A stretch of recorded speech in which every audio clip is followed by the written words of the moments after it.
Okay, so y'all already know we back at it with the fire. My custom-made Lego War Machine Buster. Cause I don't know what Lego thought they was doing with this joint right here. Oh! Let's go.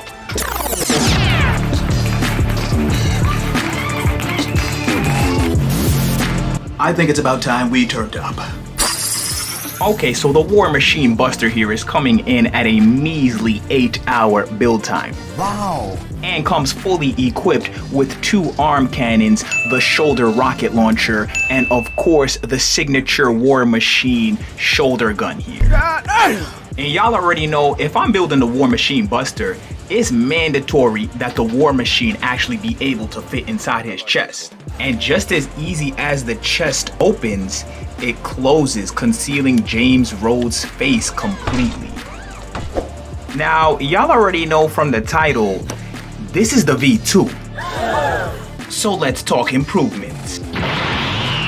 Now, y'all already know we've been getting a little avance on this channel. So the War Machine Buster here is actually fully capable of standing up by himself without the help of a stand. With the heavy weaponry on the back, with the dual hand cannons equipped, and even with War Machine just chilling all up in his chest. What? But now let me tell you what's not advanced, okay? Somehow, and I don't know how, but somehow the V2 is actually slightly less detailed than the V1. Huh? So what I'm thinking happened is some of the details may have actually gotten lost in translation here. Because this version of the War Machine Buster here is actually about 30 to 40% smaller than my version 1. I like this one. So the version 1 kind of had the luxury of having these giant hands that had the laser beam ports on them. Additionally, the feet were more detailed on that version 1, as well as the chest. But let's not forget, the version 1 couldn't stand up at all by itself, was extremely fragile, and the chest couldn't open either. Oh. So overall, the V2 is better, but I think it just took a slight hit in the detail department as I was more focused on articulation, stability, and the gimmick of the chest opening. And actually having a fully detailed back, which the version 1 didn't have at all.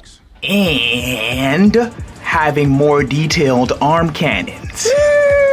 Now, I've already ordered the recolored replacement red and gold pieces for this build right here off Bricklink. Because y'all already know the official Hulkbuster is coming up next.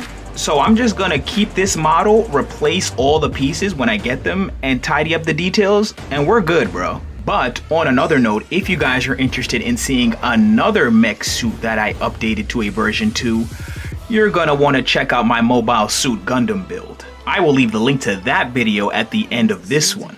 Or if you want to see another mech suit from the Iron Man franchise, I'm gonna leave the link to my Ironmonger build at the end of this video as well.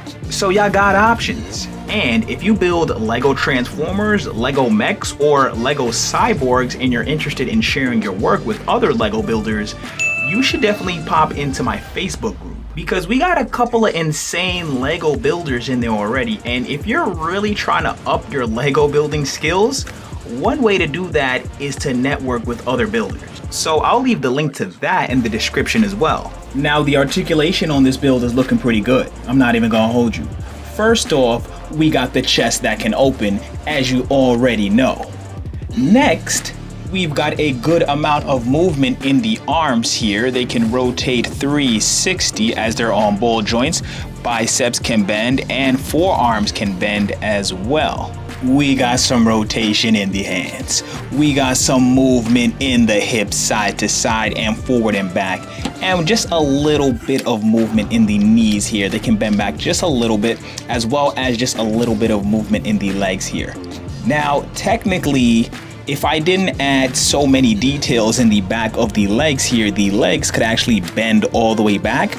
But I prioritize the details in the back here because I really don't pose my mocks so much. So I tend to prioritize the details in some cases over the articulation. And lastly, for the articulation section here, the guns on his shoulders here are actually attached using a couple of strong ball joints. So there's a lot of movement in these shoulder cannons and shoulder rocket launchers here. So they can pretty much be facing this way, or if I really want, I can just angle them upward or facing a completely different direction entirely. Now, before I close up the chest here, I just want to ask y'all one thing. Did you see the switches in the chest right here next to the war machine? Cause I feel like you didn't see the switches. Comment down below if you saw the switches, okay? Because that's probably my favorite detail out of this whole build.